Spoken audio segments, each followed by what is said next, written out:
তহঁতৰ কথা কৈ আছো নহয়, মোৰ কাৰণেতো মই চাই আছো, তোৰ কাৰণে ভাল ছোৱালী এজনী চাবি। ই ধুনীয়া ল'ৰা, তাক ভাল ছোৱালী এটা চাই দিব লাগে। খেলে লাখপতি বাইদেউৰ ভোটতে বিজেপি জিকি যাব। আৰে লাখপতি বাইদেউ বনোৱাটো বেয়া কথা নেকি কওকচোন, বেয়া কথা নেকি কওকচোন। কংগ্ৰেছৰ মানুহবিলাকে আকৌ হিংসা কৰিব বেলেগ নাপায়, লাখপতি বাইদেউ কেইটাকে হিংসা কৰে।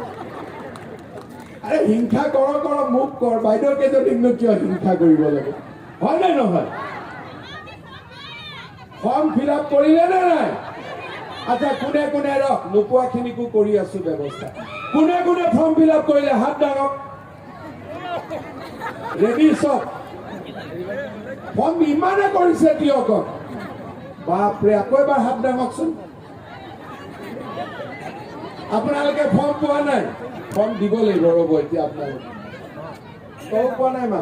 ঠিক, ছয় গৰাকীয়ে পোৱা নাই, বাকী চবেই পালে, হয় নে নহয়? ঠিক আছে, পোৱাখিনি আকৌ এবাৰ হাত ডাঙক। চব কিমানে পালে? এইফালে পালে। এতিয়া 2-4 দিনৰ ভিতৰতে, 2-4 দিন মানে অলপ ইলেকশ্যনটো যাই লওক, 15 আগষ্টৰ আগতে আপোনালোকৰ বেংক একাউণ্টত পুতুম কৰি 10,000 টকা সোমাই যাব। হ'ব? আচ্ছা, 10,000 টকাটো পোৱাৰ পিছত গিৰিয়েকক কোনে কোনে দি দিব? হাত ডাঙক। কোনে কোনে দিব? নিদিয়ে? হে ভগৱান, গিৰিয়েক বিলাকে ভোট দিব নে নাই বিজেপি? দিব নে নাই? আকৌ আপোনালোকে পইচা নিদিব, খঙতে বোলে CM-ৰ এগেইনষ্টত ভোট দিম বোলে। আজিকালি 2-এজন শিক্ষক আছে, মই যে কওঁ বাচ্চাক পঢ়াব লাগে ৰাতিপুৱাৰ পৰা গধূলিলৈকে, সেইকাৰণে মোৰ ওপৰতে খং কৰে, বিজেপিক ভোট নিদিওঁ। মই বোলে ভাই কি কৰ, বাচ্চাক পঢ়াবহে দিছো, কাৰো পৰাতো টকা পইচা খোজা নাই, হয় নে নহয়? এতিয়া আপোনালোকক মই কি কৈছো যে টকা কেইটা পালে গিৰিয়েকক দিয়াৰ দৰকাৰ নাই, ভাল কৰি আমি খৰচ কৰিম আৰু আমি 25,000 টকা পাই যাম। তেতিয়া লাভ কাৰ হ'ব? গিৰিয়েকৰে লাভ হ'ব। ঘৰত যদি পইচা আহে, ঘৰখনৰে কাম মাসকলে কৰিব, আই মাতৃসকলে কৰিব।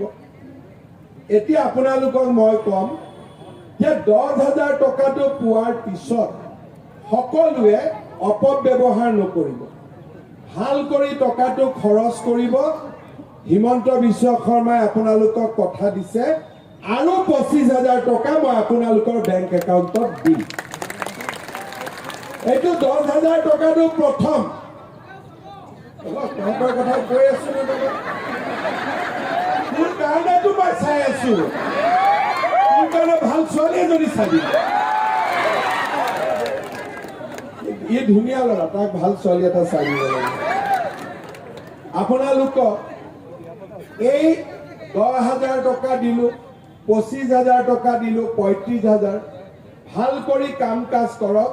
যদি 10জনীয়া গ্ৰুপত 35,000 টকাটো আপোনালোকে গাড়ী প্ৰতি জমা দিয়ে, 3,50,000 হয়। নোপোৱা মানুহকো দি দিম, চবেই পাব লাগিব। এতিয়া কিয় পোৱা নাই? এটা গ্ৰুপত আমি 10 গৰাকী ধৰিছিলো, কোনোবা গ্ৰুপত 12-14 গৰাকী আছে, সেইটো মই কৰি দিম। এতিয়া আপোনালোকে এই টকাখিনি ভাল কৰি খৰচ হলে অসমৰ পৰিৱেশ বহুত সলনি। বিহুৱান যদি বনাই, বিহুৱান চৰকাৰে কিনে, সৰিয়হ খেতি কৰিলে সৰিয়হ চৰকাৰে কিনে, ধান খেতি কৰিলে ধান চৰকাৰে কিনিব, আৰু মৌ যদি বনাই মৌ চৰকাৰে কিনিব।